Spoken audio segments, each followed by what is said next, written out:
الحمد لله الذي حبب إلينا الإيمان وزينه في قلوبنا وكره إلينا الكفر والفسوق والعصيان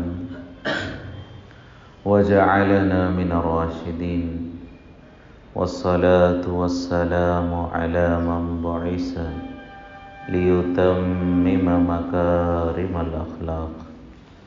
أما بعد، قال الله تبارك وتعالى في القرآن المجيد والفرقان الحميد: أعوذ بالله من الشيطان الرجيم، بسم الله الرحمن الرحيم.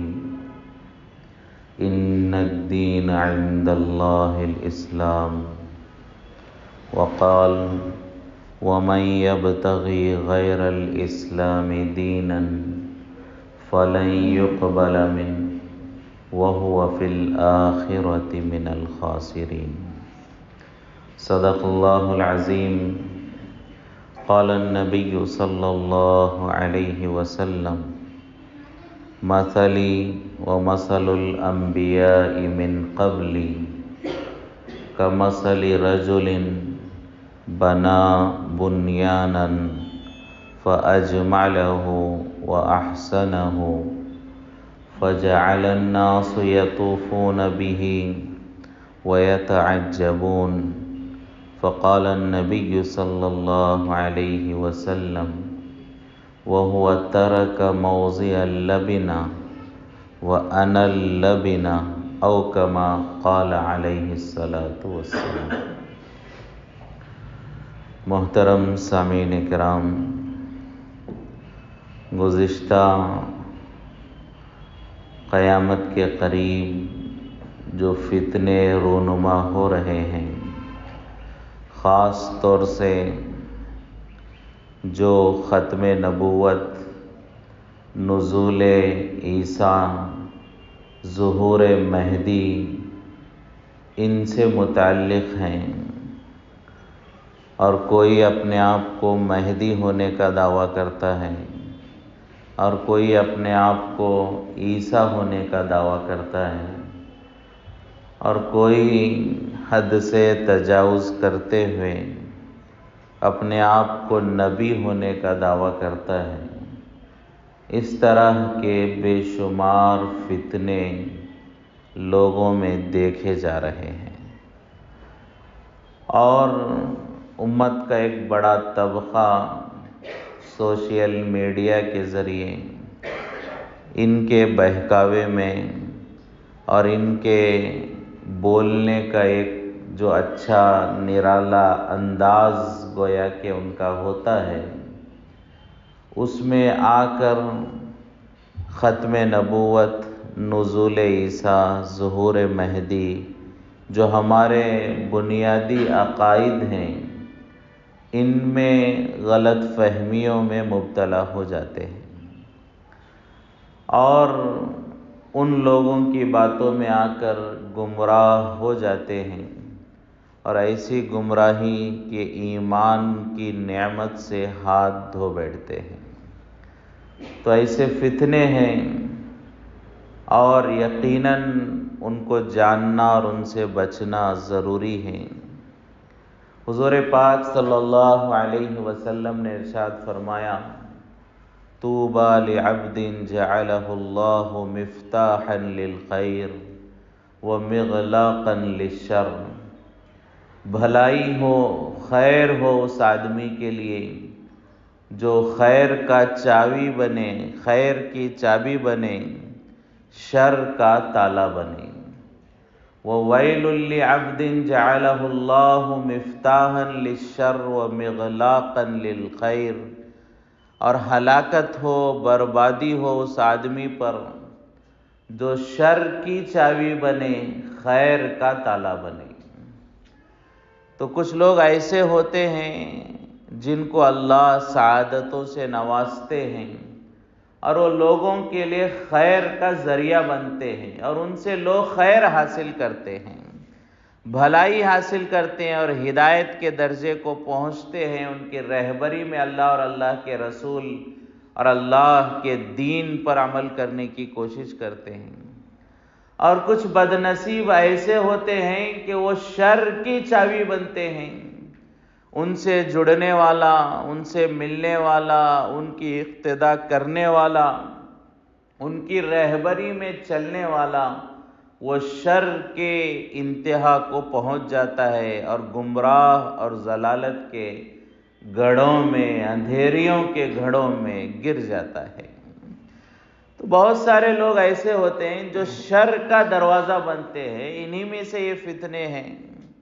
گزشتہ کئی دنوں سے جن کے مختصراً تذکرہ کیا جا رہا ہے تاکہ ان سے بچنا آسان ہو، جن میں سے ایک مرزا غلام احمد قادیانی کا مختصراً تذکرہ ہم نے سنا، شکیل بن حنیف جس کا آج کے دور میں ہمارے ملک میں تقریباً ہر صوبے میں، ہر صوبے کے بڑے شہروں میں اس کے ماننے والے اور اس کے پیروکار اور اس کی طرف دعوت دینے والوں کا ایک مجمع پایا جا رہا ہے اور لوگوں کو گمراہ کر رہے ہیں۔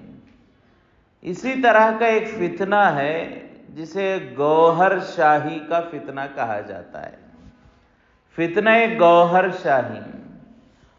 ہو سکتا ہے کہ ہم میں سے بہت سارے مسلمانوں کو اس کے بارے میں علم نہ ہو کہ آخر گوہر شاہی کا فتنہ کیا ہے اور اس کا بانی کون ہے اور اس کے کیا عقیدے ہیں، کیا تصورات ہیں اور اس کی کیا گمراہیاں ہیں۔ ہو سکتا ہے ہم میں سے بہت ساروں کو معلوم نہ ہو، لیکن ہم میں سے بہت سارے ایسے بھی ہیں جو سوشل میڈیا سے جڑے ہوئے ہیں، واٹس ایپ ہے، فیس بک ہے، یوٹیوب ہے۔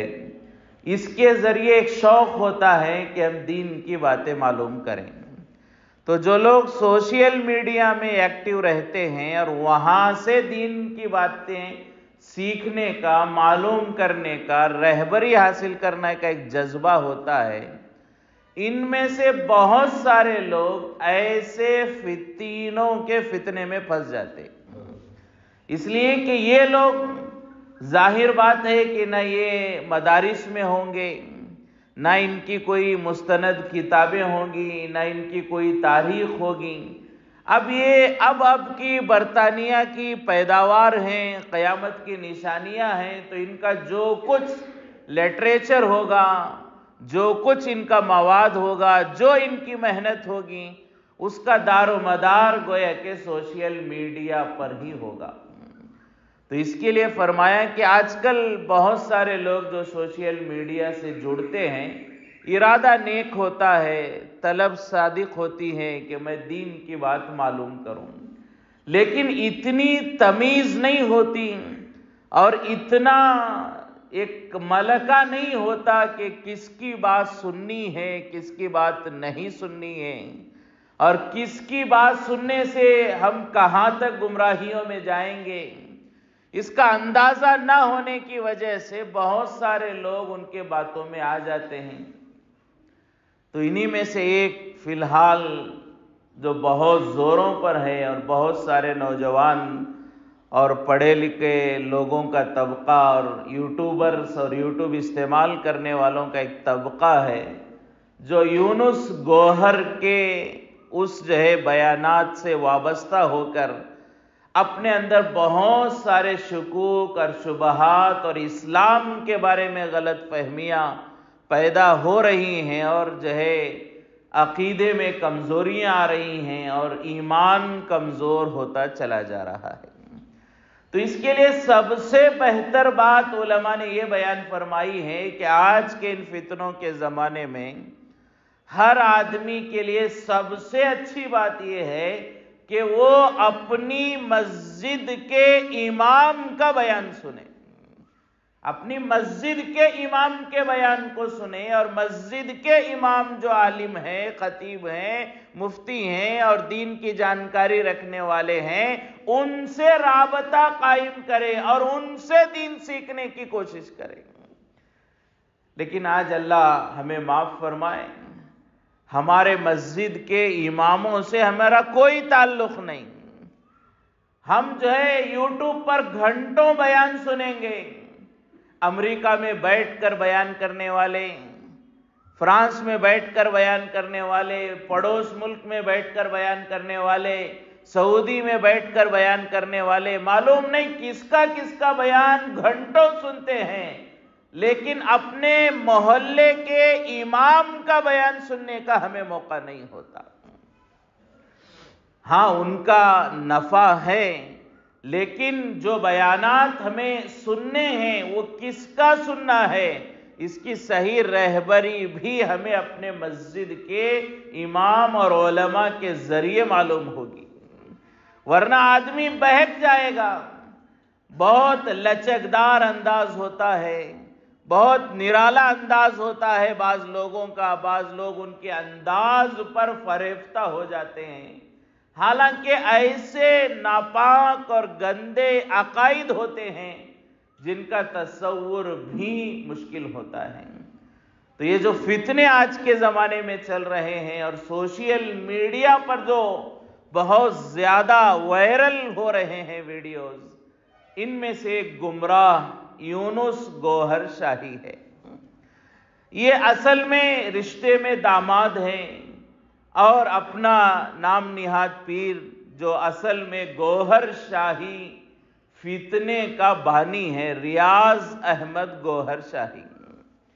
یہ ریاض گوہر شاہی یہ اصل اس فتنے کا بانی ہے، اور اس فتنے میں کیا برائیاں ہیں، اس سے علماء کیوں جو ہے برا کہہ رہے ہیں، اور اس سے بچنے کے بارے میں کیوں ترغیب دی جا رہی ہے، مختصراً پوری تفصیل ایسی باتیں جن کا بولنا اور سننا بھی مناسب نہیں لگتا، لیکن کچھ باتیں جو ضروری ہیں ان کا مذاکرہ کیا جائے تاکہ ان کے فتنوں سے بچنا ہمارے لیے آسان ہو جائے۔ تو یہ گوہر شاہی کا جو فتنہ ہے یہ پڑوس ملک کا فتنہ ہے۔ 1940 میں پڑوس ملک میں راول پنڈی کے علاقے میں ایک آدمی کی ولادت ہوئی جس کا نام ریاض ہے۔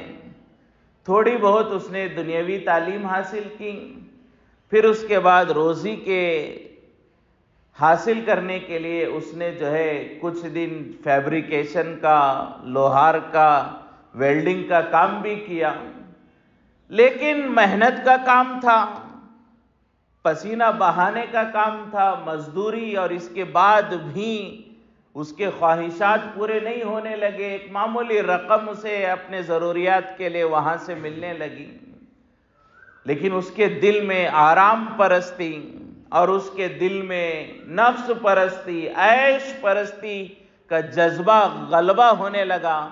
تو اب اس نے دیکھا کہ اس میں کوئی مجھے اپنی نفس کے خواہشات پوری ہوتی ہوئی نظر نہیں آ رہی ہے، تو وہ راول پنڈی کے علاقے سے نکل کر سندھ میں، جہاں پر لال شاہ ظفر قلندر نامی ایک بزرگ کا مزار تھا، وہاں پر آیا اور وہاں آ کر چلہ اس نے لگایا اور لوگوں کے درمیان ایسا اپنا تعارف کرانے لگا اور لوگوں کے درمیان اپنے آپ کو ایسا پیش کرنے لگا گویا کہ اللہ والوں سے محبت ہے اور اللہ کے ولیوں سے محبت ہے۔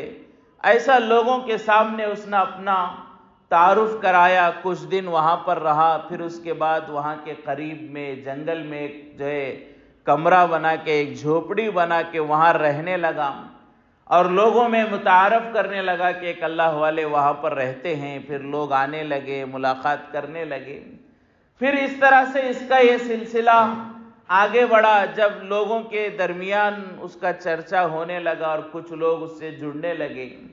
اب یہاں بھی اس کی جو ہے اپنی ضروریات پوری ہوتی ہوئی نظر نہیں آئی، تو آگے چل کر اس نے بھی مرزا غلام احمد قادیانی کی طرح، شکیل بن حنیف کی طرح، شکیل بن حنیف تو اس کے بعد کا ہے، تو اس نے جو ہے ریاض احمد گوہر شاہی نے مہدی ہونے کا دعویٰ کیا۔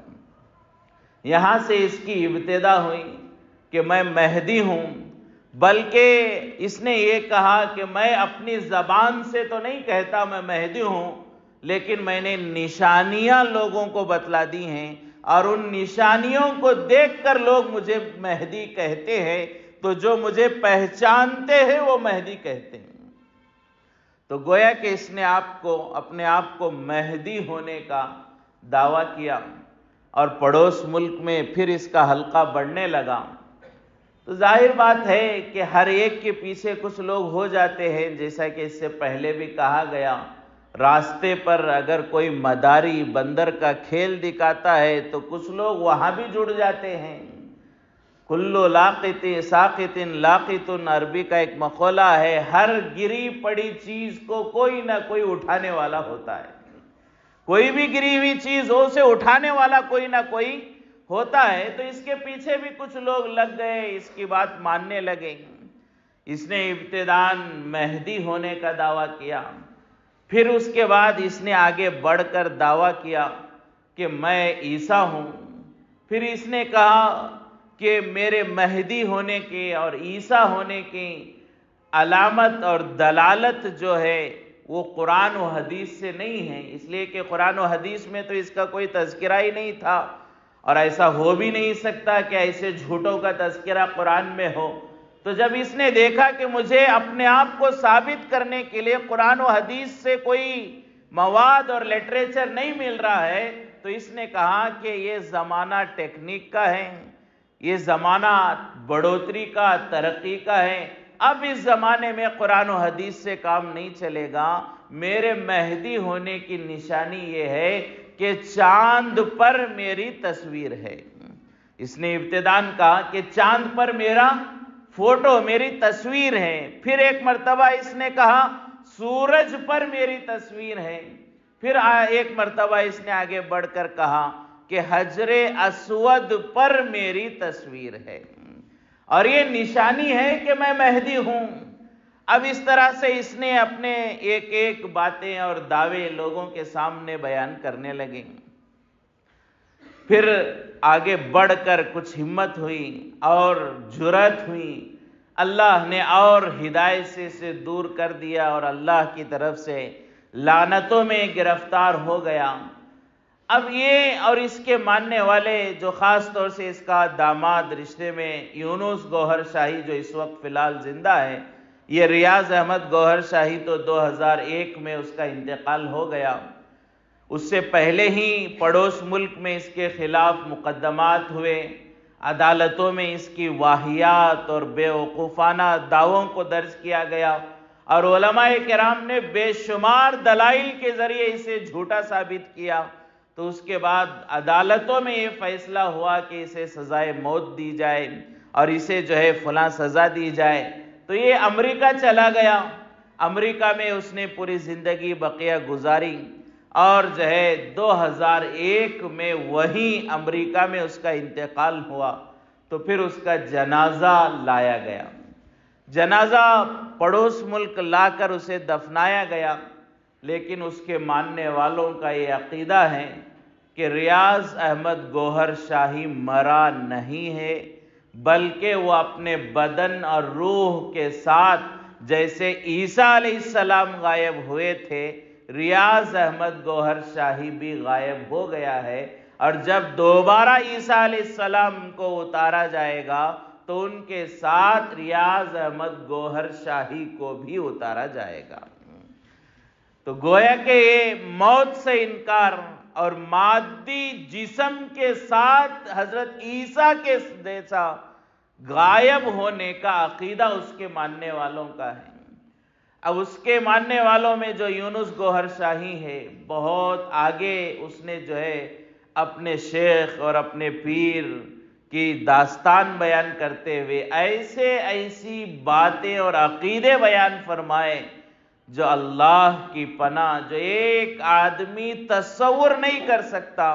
مسلمان تو مسلمان، جو غیر بھی حضور پاک صلی اللہ علیہ وسلم کے بارے میں، صحابہ کرام کے بارے میں جو باتیں کہنے کی جرأت نہیں کر سکتے، ایسے تہمت اور ایسے الزامات اس نے حضور پاک صلی اللہ علیہ وسلم پر، صحابہ کرام پر لگائے، اور اللہ کی ذات پر اس نے الزام لگایا۔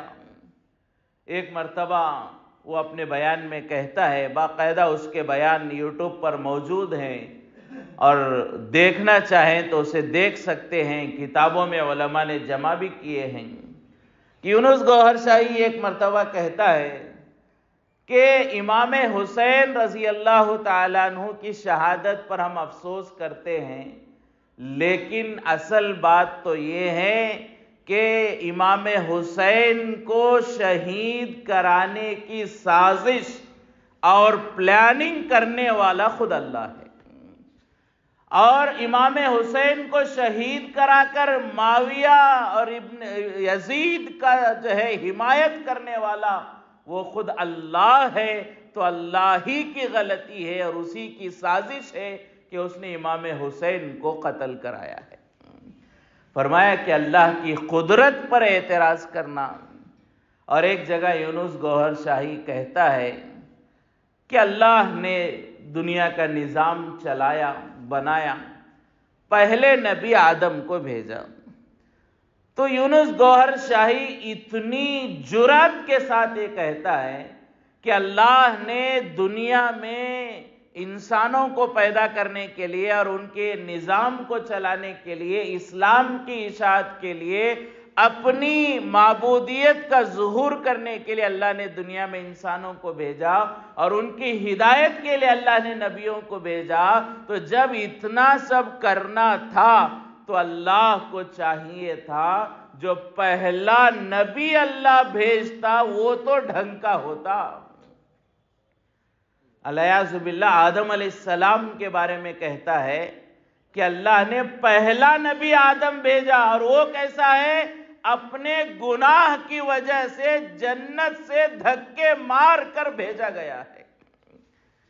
آدم علیہ السلام کے بارے میں کہتا ہے کہ پہلا نبی اللہ نے بھیجا، تو نبی تو ڈھنگ کا بھیجتا، یہ لوگوں کی ہدایت کا رہبر ہے تو نبی اچھا ہوتا، اور اس میں پہلا نبی، اور وہ بھی کیسا ہے کہ جسے جنت سے دھکے مار کے بھگایا گیا ہے۔ اب سمجھو کہ اللہ کی قدرت کیا ہے۔ الیاذ باللہ جو آدم علیہ السلام کی عظمت پر انگلی اٹھائے، ہر نبی معصوم ہوتے ہیں، اور اللہ کی قدرت پر اعتراض کرے کہ اللہ کو نبیوں کو چننا نہیں آیا، نبیوں کو بھیجنا اللہ کو نہیں آیا، تو اب اللہ کی قدرت پر اعتراض کرنے والا وہ کیا ایمان اس کا باقی ہو سکتا ہے؟ کہا کہ دوسرے مذاہب والے بھی ایسی جرأت نہیں کر پاتے جو جرأت اس نے اللہ کی قدرت کے بارے میں کی ہے۔ عیسیٰ علیہ السلام کے بارے میں کہتا ہے کہ عیسیٰ علیہ السلام آ چکے ہیں۔ ریاض احمد گوہر امریکہ میں ایک ہوٹل میں تھا، عیسیٰ علیہ السلام چھپ کے آ کر اس سے ملے، اور آج بھی سری لنکا اور تھائی لینڈ کے علاقوں میں عیسیٰ علیہ السلام چھپے ہوئے ہیں۔ ان کے اندر اتنی ہمت نہیں ہے کہ لوگوں کو آ کر بتائیں کہ میں عیسیٰ ہوں۔ ایسا ڈرپوک نبی ہے۔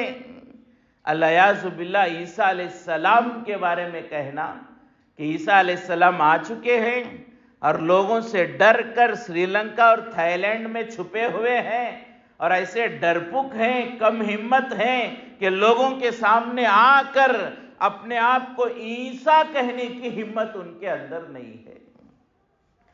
تو فرمایا کہ جو ہے اس طرح سے اللہ کی قدرت کے بارے میں، نبیوں کے بارے میں، شریعت کے بارے میں، شریعت کی دھجیاں اڑا دی ہیں گوہر شاہیوں نے۔ یونس گوہر شاہی اور اس سے پہلے اس کا بانی ریاض گوہر شاہی۔ ریاض گوہر شاہی کا یہ عقیدہ تھا قرآن کے 30 پارے نہیں ہیں، 40 پارے ہیں۔ ایک تو قرآن کا ظاہر ہے جو 30 پاروں میں امت کے پاس ہے، اس کا عقیدہ تھا کہ باقی 10 پارے ہیں قرآن کے، یہ اللہ نے حضور پاک صلی اللہ علیہ وسلم پر نہیں اتارے، بلکہ اللہ اپنے نیک بندوں کے، ولیوں کے دلوں پر اسے اتارتا ہے۔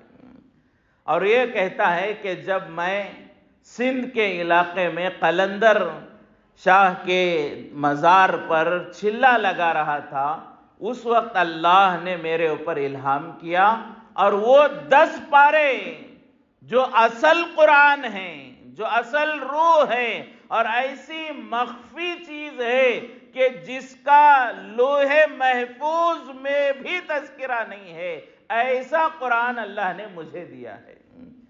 اور وہ جب بھی کوئی بیان کرتا، کوئی بات بولتا، اور لوگ اس سے پوچھتے قرآن میں کہاں ہے؟ آپ کہہ رہے ہیں قرآن میں کہاں ہے؟ تو وہ کہتا ان 10 پاروں میں ہے۔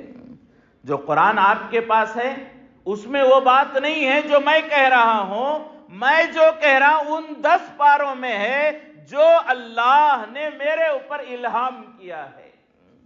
گویا کہ حضور پاک صلی اللہ علیہ وسلم پر پورا قرآن نہیں اترا ہے، بلکہ گوہر شاہی پر پورا قرآن اترا ہے۔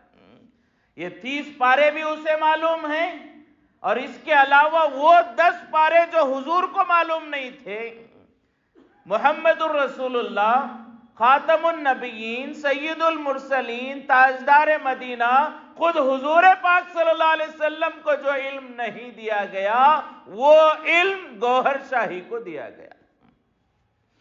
الیاذ باللہ، حضور پاک صلی اللہ علیہ وسلم سے زیادہ علم کا گویا کہ دعویٰ، اور جو بات دل میں آتی وہ بول دینا، اور اگر پوچھے کیا ہے تو کہتا ہے کہ ان 10 پاروں میں موجود ہے۔ تو نبیوں کے شان میں گستاخی کرتا، عیسیٰ علیہ السلام کی شان میں گستاخی۔ ریاض احمد نے کہا جب میں امریکہ میں تھا، میرے ہوٹل میں آ کر عیسیٰ نے مجھ سے ملاقات کی اور میری ہمت افزائی کی ہے۔ حضرت عیسیٰ علیہ السلام کے بارے میں بہتان، صحابہ کرام کے بارے میں بہتان، اور یہ کہتا ہے کہ حضور پاک صلی اللہ علیہ وسلم آخری نبی ہیں، تو ان کے ماننے والے بھی وہ ولی صفت ہونے چاہیے تھے، لیکن صحابہ میں کوئی اس معیار کا نہیں ملتا ہے۔ کیا کہتا ہے؟ صحابہ میں کوئی اس معیار، اس لیول کا نہیں ہے جو آخری نبی کے ماننے والوں کا ہونا چاہیے۔ اس کا مطلب یہ ہے کہ صحابہ معیار نہیں ہے۔ دوسرا مطلب اس کا یہ بیان کیا گیا اس نے کہ گویا کہ حضور پاک صلی اللہ علیہ وسلم کو تربیت کرنا نہیں آیا۔ حضور پاک صلی اللہ علیہ وسلم کو لوگوں کی تربیت کرنا نہیں آیا، لوگوں کے دلوں کی اصلاح کرنا حضور کو نہیں آیا۔ اگر آتا تو ان کے ماننے والے نکھر جاتے، لیکن ایسا ہمیں کوئی نہیں ملتا ہے۔ یہ یونس گوہر شاہی کا کہنا ہے۔ اور شریعت کی دھجیاں کہتا ہے ہم نماز میں سجدہ کرتے ہیں، عجیب انداز سے بولتا ہے، لوگ اس کی باتوں میں بھی آ جاتے ہیں۔ کہتا ہے کہ ہم نماز میں سجدہ کرتے ہیں نفس کو جھکانے کے لیے۔ کیوں کرتے ہیں نفس کو جھکانا؟ مقصد ہے سجدے کا۔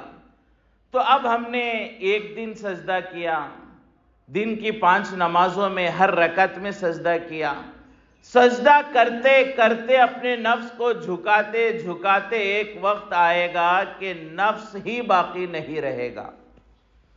ایک وقت آئے گا نفس ہی باقی نہیں رہے گا۔ مثال کیا دیتا ہے؟ ایک پانی کی بوتل ہے، ہم اسے جھکاتے ہیں پانی ڈالنے کے لیے، پانی کی بوتل کو جھکاتے ہیں گلاس میں پانی ڈالنے کے لیے۔ کتنی بار جھکائیں گے؟ جب تک پانی ہے جھکائیں گے، پانی ختم ہو گیا، بوتل میں پانی ختم ہو گیا، اب جھکائیں گے بوتل کو؟ نہیں جھکائیں گے، کیونکہ پانی ہی نہیں ہے، تو جھکانے کا کیا فائدہ؟ کہتا ہے نفس کو جھکانے کے لیے سجدہ کرتے ہیں۔ نماز پڑھتے پڑھتے ایک وقت ایسا آئے گا کہ نفس ہی نہیں رہا تو نماز بھی نہیں رہی، نماز ہی نہیں، نماز کی ضرورت ہی نہیں ہے۔ نماز تو ان لوگوں کے لیے ہے جن کا نفس جھکا نہیں ہے، نفس جھک گیا، اب نماز ختم ہو گئی، اب نماز کی ضرورت نہیں ہے۔ الیاذ باللہ، کیا ان کا ایمان اور ان کا نفس حضور پاک صلی اللہ علیہ وسلم سے مشابہ ہو؟ کیا ان کا نفس مر گیا اور حضور کا الیاذ باللہ موت تک نہیں مرا؟ اس لیے کہ موت تک کبھی حضور نے نماز نہیں چھوڑی. بے ہوشی کے عالم میں بار بار جو ہے مرض الوفات میں بے ہوشی طاری ہو رہی ہے، درمیان میں افاقہ ہو رہا ہے، اور حضور نماز کے بارے میں پوچھ رہے ہیں اور اس حال میں نماز پڑھ رہے ہیں. دو لوگوں کے کھندے پر پیروں کو گھسیٹتے ہوئے آ کر نماز پڑھ رہے ہیں. اس حال میں بھی حضور کا نفس ختم نہیں ہوا اور نماز پڑھ رہے ہیں، اور یہ کہتے ہمارا نفس ختم ہو گیا، ہمارے لیے نماز نہیں ہے. گویا کہ ان کی روح حضور سے زیادہ نورانی ہے. حضور تو موت تک نماز پڑھیں، صحابہ کرام تو موت تک نماز پڑھیں، جنگ کے میدانوں میں تلواروں کے سائے میں نماز پڑھیں، اور یہ کہے کہ میرا روح بن گیا ہے، منور ہو گیا ہے، نفس مٹ گیا ہے، اب مجھے نماز کی ضرورت نہیں ہے. یہ ولیوں کی صفت بتاتا ہے. حالانکہ شیخ عبد القادر جیلانی رحمۃ اللہ علیہ کا برملا اعلان ہے، ڈنکے کی چوٹ پر شیخ عبد القادر جیلانی رحمۃ اللہ علیہ کا قول ہے، جو بے نمازی ہو اسے مسلمانوں کے قبرستان میں بھی نہ دفن کرو. بے نمازی ہے، پیران پیر شیخ عبد القادر جیلانی رحمۃ اللہ علیہ فرماتے اسے مسلمانوں کے قبرستان میں دفن ہونے کا حق نہیں ہے. یہ تو پیران پیر کہے اور یہ کہے کہ پیر بنے گا تو نماز ہی معاف ہو گئی، نماز کی ضرورت نہیں. صرف نماز کا مسئلہ نہیں ہے، شریعت کے ہر مسئلے کو اس نے یہی اصول پر بٹھا دیا. اور یہ کہتا ہے داڑھی رکھنی ہے. کب تک رکھنی ہے؟ جب تک اللہ راضی نہیں ہو جاتا، جب تک ہمیں ولایت نہیں مل جاتی، جب تک ہمارا دل نورانی نہیں بن جاتا، تب تک داڑھی رکھنی ہے. ایک بار اللہ ہم سے راضی ہو گیا، اب داڑھی منڈاؤ کوئی فرق نہیں پڑے گا، داڑھی منڈاؤ کوئی فرق نہیں پڑے گا. زکوٰۃ دینی ہے، کب تک دینی ہے؟ جب تک اللہ ہم سے راضی نہیں ہو جاتا، ہمارے دل نورانی نہیں ہو جاتے. دل نورانی ہو گئے، اب زکوٰۃ بھی معاف. غیر محرم عورتوں کو دیکھنا منع ہے، گناہ ہے. کب تک؟ جب تک میرا دل نورانی نہیں ہو جاتا. جب میرا دل نورانی ہو گیا، غیر محرم عورتوں کو دیکھنا بھی جائز، بازو بٹھانا بھی جائز، ان سے اختلاط کرنا بھی جائز، ان سے بات کرنا بھی جائز. ہر برائی عورتوں کے ساتھ جائز ہو جائے گی، اس لیے کہ اب میرا دل نورانی ہو چکا ہے. ہر چیز، حج کو جانے کی ضرورت نہیں ہے. یونس گوہر شاہی کہتا ہے معلوم نہیں لوگوں کو کیا ہو گیا ہے، 5-10 لاکھ روپے خرچ کر کے حج کو جاتے ہیں اور وہاں ملتا کیا ہے انہیں. میں تو کہتا ہوں کہ ہماری خانقاہ میں آ جاؤ اور آنکھ بند کر کے مراقبہ کرو، ریاض گوہر شاہی کا خیال دل میں لاؤ تو یہ حج سے بڑھ کر ہے. یہ حج تو حجر اسود ہے، کعبہ ہے، یہ عمارت ہے جسے ابراہیم علیہ السلام نے بنایا ہے. لیکن ریاض احمد گوہر شاہی تو اللہ کا عکس ہے، اللہ کا عکس ہے. بلکہ اس سے آگے بڑھ کر یونس گوہر شاہی کے بیانات آپ باضابطہ سن سکتے ہیں، کوئی مبالغہ، کوئی زیادتی نہیں کی جا رہی. یونس گوہر شاہی کہتا ہے اللہ کی ربوبیت، اللہ کی قدرت، اللہ کی بڑائی اسی وقت تک تھی جب تک ریاض احمد گوہر شاہی نہیں آئے. اب ریاض احمد گوہر شاہی آ گئے، اب اللہ کی بڑائی بولنا شرک ہے، اللہ کی بڑائی کرنا شرک ہے. اب کیا کرو؟ ریاض احمد کی بڑائی کرو. باقاعدہ اس کے بیانات تھے، لا الہ الا ریاض. کلمے میں باقاعدہ یہ کہتے ہیں لا الہ الا ریاض، کہ کوئی معبود نہیں سوائے ریاض کے. گویا کہ خدائی کا دعویٰ اس نے کیا، خدائی کا دعویٰ اس نے کیا. اور یہ کہتا ہے ریاض احمد آ گئے، اب اللہ کی ربوبیت ختم ہو گئی.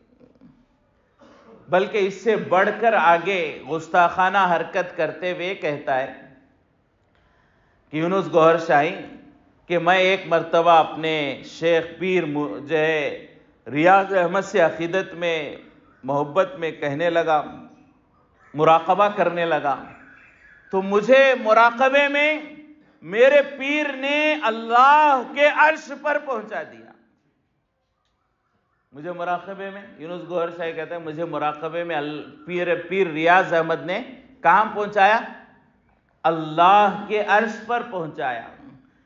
اور میں اللہ کے عرش پر پہنچا، مراقبہ کر رہا ہوں، تو میں نے ایک عجیب کیفیت محسوس کی، میں بازو دیکھنے لگا تو میں کیا دیکھتا ہوں؟ یونس گوہر شاہی کہتا ہے جب میرے پیر نے مجھے اللہ کے عرش پر پہنچایا، میں وہاں سجدہ کر رہا ہوں۔ کیا کر رہا ہوں؟ وہاں اللہ کے عرش پر سجدہ کر رہا ہوں، اور میں کیا دیکھتا ہوں کہ میرے پڑوس میں اللہ ہے جو ریاض احمد کا سجدہ کر رہا ہے۔ باقاعدہ آپ کو یوٹیوب میں یہ بیانات ملیں گے، باقاعدہ ملیں گے۔ کیا کہہ رہا ہے کہ میں اللہ کے عرش پر سجدہ کر رہا ہوں، اور پڑوس میں کیا دیکھتا ہوں کہ خود اللہ سجدہ کر رہا ہے۔ کس کے لیے؟ ریاض احمد گوہر شاہی کے لیے۔ اور یہ کہتا ہے اب اس سے ثابت ہو گیا کہ ریاض احمد رب الارباب ہیں، رب کے رب ہیں۔ ریاض احمد کون ہے؟ رب کا رب ہے، اللہ کا رب ہے۔ کون؟ ریاض احمد۔ یہ دعویٰ ہے ان کا۔ اور ایسے ماننے والے، ہمیں لگے گا یہ سب باتیں سن کر ایسا بولنے والے کا بیان کون سنیں گے؟ ایسے گمراہ، ایسی بیوقوفی کی باتیں کرنے والوں کا بیان کون سنیں گے؟ آج بہت سارے ہم میں سے سن رہے ہیں، بہک رہے ہیں۔ ابھی چند دن، تھوڑے دن پہلے کی کارگزاری، بنگلور شہر میں ایک آدمی نے ایک عالم دین سے کہا کہ میں اپنی بیوی سے خلا چاہتا ہوں، اپنی بیوی سے خلا چاہتا ہوں۔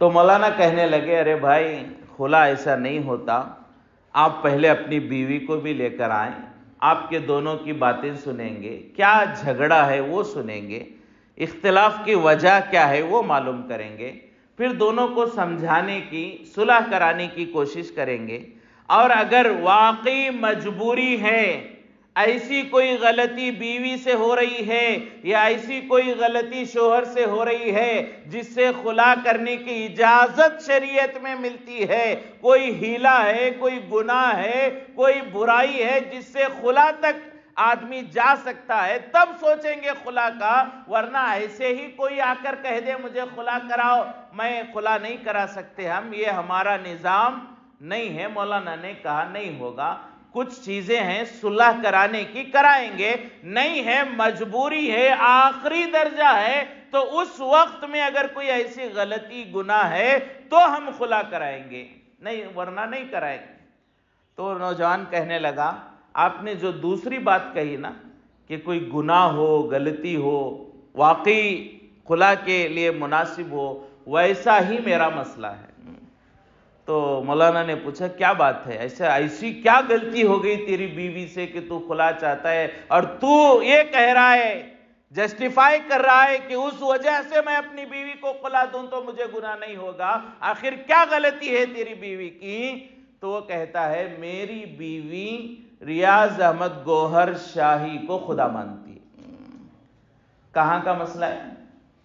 پڑوس ملک کا نہیں ہے، امریکہ کا نہیں ہے، ہمارے صوبے بنگلور شہر کا، اور یہ کارگزاری ابھی چند دن پہلے کی ہے، ورنہ حیدرآباد میں، بمبئی میں، ہمارے علاقے کے اطراف میں بھی کئی لوگ، بلکہ اللہ ہمارے علاقے کی حفاظت فرمائے، جو باتیں ہمارے سننے میں آ رہی ہیں اللہ کرے وہ جھوٹی ہوں اور وہ غیر تحقیقی ہوں، ورنہ یہ بات ابھی چند دن پہلے جیسا کہ گزشتہ جمعہ اعلان بھی کیا گیا تھا کہ آئندہ جمعہ اگر اللہ نے توفیق دی تو گوہر شاہی کے بارے میں بات کی جائے گی، تو اس کے بعد ایک صاحب نے آ کر کہا ہمارے دھارواڑ شہر میں بھی یہ فتنہ آ چکا ہے، اور کچھ لوگ ہیں جو اس کے ماننے والے ہیں اور کوئی ہے جو اپنے گھر میں بلا کر اس کی دعوت بھی دے رہا ہے، ابھی پکی بات نہیں ہے، تحقیق ہو رہا ہے، اللہ کرے کہ وہ جھوٹی بات ثابت ہو جائے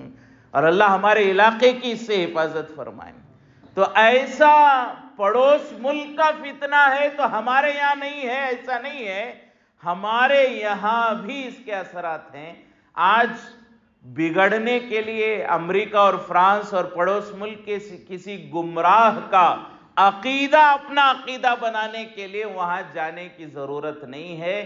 یہ موبائل ایسا ہے، آدمی چار دیواری میں بیٹھ کر بددین ہو سکتا ہے، گمراہ ہو سکتا ہے، کیونکہ پوری دنیا والوں کے بیانات اس میں آئے تھے اور ہمارے پاس اتنی عقل نہیں ہے کہ صحیح کیا غلط کیا ہم فیصلہ کر سکے۔ تو آدمی اپنے گھر میں بیٹھ کر کسی سے ملے بغیر بھی اسلام سے نکل سکتا ہے۔ تو اور یہی فتنہ یونس گوہر شاہی کا یوٹیوب پر، دوسرے انسٹاگرام وغیرہ فیس بک وغیرہ پر اتنا چلا ہے کہ لوگ اپنے گھروں میں بیٹھ کر اس کی باتیں سن کر گمراہ ہو رہے ہیں، اور اس کے عقیدے ابھی ہم نے مختصراً سنے کہ اس کا یہ پیر کبھی اپنے آپ کو مہدی کہتا ہے، کبھی عیسیٰ کہتا ہے، کبھی کہتا ہے عیسیٰ سے میری ملاقات ہوئی، کبھی کہتا ہے کہ اللہ نے میرے اوپر الہام کیا، قرآن کے 10 پارے زائد ہے جو خود حضور کو معلوم نہیں تھے وہ مجھے معلوم ہے۔ اور یونس گوہر شاہی تو اپنے پیر کی تعریف کرتے کرتے کرتے اللہ کی قدرت کو اس نے پیچھے چھوڑ کر یہ کہہ دیا کہ میرا پیر تو رب الارباب ہے، رب کا بھی رب ہے۔ تو ایسے فتنے اور ایسے لوگوں کے ایمان کا کیا حال ہوگا؟ بار بار یہ کہنا بھی مناسب نہیں کہ فلاں عقیدہ رکھنے والا کافر ہے، دل میں ایک جو ہے گھٹن سی ہوتی ہے کہ ہم لوگوں کو کافر کہیں، لیکن حقیقت ہے کہ ایسے کام کرنے والے کو، ایسے عقیدے رہنے والے کو کافر کہنا بھی ضروری ہے۔ بددین زندیق ہے، کہتا ہے نہ داڑھی کی ضرورت، نہ پردے کی ضرورت، نہ زکوٰۃ کی ضرورت، نہ حج کی ضرورت۔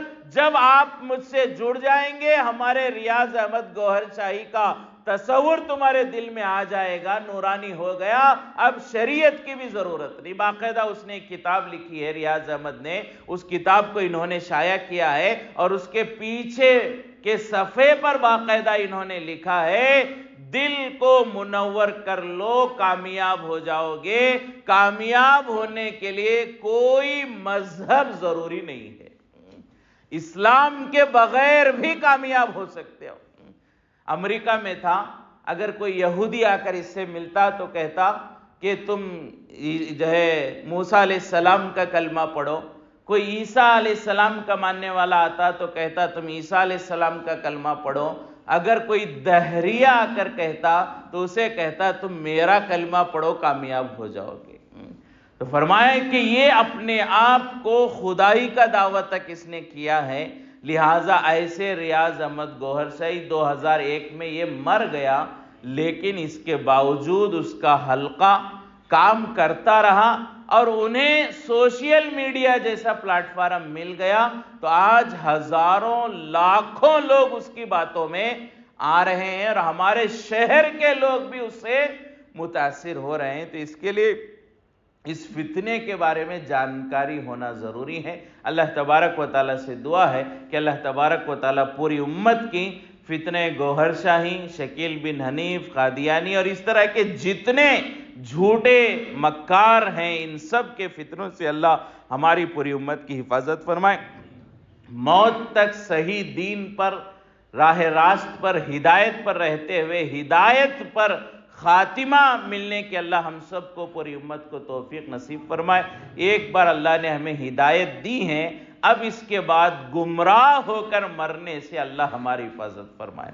اس لیے کہ بدترین شخص وہ ہے جسے اللہ نے مسلمان بنایا ہو پھر وہ بے ایمان ہو کر مرے، اس سے بد نصیب کوئی نہیں ہے کہ اللہ نے تو مسلمان بنایا تھا، ہم اپنی غلطیوں کی اور غفلت کی وجہ سے ایسے فتنوں کے مکر و فریب میں آئے، مسلمان بنایا اللہ نے، ہم بے ایمان ہو کر مریں، ہمارے سے بڑا بد نصیب کوئی نہیں ہوگا۔ تو اللہ ہم سب کی پوری امت کی حفاظت فرمائے۔ ایک ضروری اعلان یہ ہے، ہمارے حاجی یعقوب شیوڑی، ان کا بچہ جیسا کہ گزشتہ 2 جمعہ پہلے بھی اعلان کیا گیا تھا، بیمار ہے، دعا کی درخواست ہے، لیکن لگاتار بیماری میں اضافہ ہو رہا ہے۔ پہلے سول ہاسپٹل میں تھے، پھر KMC، اب جو ہے KLE میں گئے۔ چھوٹا بچہ ہے، کڈنی انفیکشن اور بہت سارے مسائل بتا رہے ہیں ڈاکٹرز، اور بہت سارے ٹیسٹ وغیرہ کرنے کو کہہ رہے ہیں، بہت پریشان ہے۔ دعا فرمائے اللہ اس بچے کو صحت نصیب فرمائے، شفاء کلیہ عاجلہ مستمرہ دائمہ نصیب فرمائے۔ اور اسی طرح جو بھی ہم میں، ہمارے اولادوں میں، ہمارے ماں باپ میں، اساتذہ میں، پوری امت میں جو بھی بیمار ہے، اللہ ان سب کو صحت کاملہ عاجلہ مستمرہ دائمہ نصیب فرمائے۔ دوسرا اعلان ہے کہ اکبر حسین منیار، ان کا انتقال ہوا ہے، نماز جنازہ مغرب میں مدنی مسجد میں ادا کی جائے گی۔ اللہ مرحوم کی مغفرت فرمائے، ان کے درجات کو بلند فرمائے، اللہ ان کے گھر والوں کو صبر جمیل نصیب فرمائے۔ آپ حضرات بھی کوشش کریں کہ ان کے جنازے میں شرکت کریں اور دعا فرمائیں کہ اللہ ان کے آخرت کے تمام مراحل کو آسان فرمائے، موت کے بعد کی ہر سختی سے، ہر عذاب سے اللہ ان کی حفاظت فرمائے۔ ہمارے ماں باپ، رشتہ دار، اساتذہ، علماء، اولیاء، پوری امت میں جن کا بھی انتقال ہو گیا، اللہ ان سب کی مغفرت فرمائے، ان کو درجات بلند فرمائے، اللہ ان سب سے راضی ہو جائے۔ ہمیں کثرت سے اپنے ماں باپ مرحومین کے لیے ایصال ثواب کرنے اور ان کے لیے دعائیں کرنے کی توفیق نصیب فرمائے۔ وآخر دعوانا الحمدللہ۔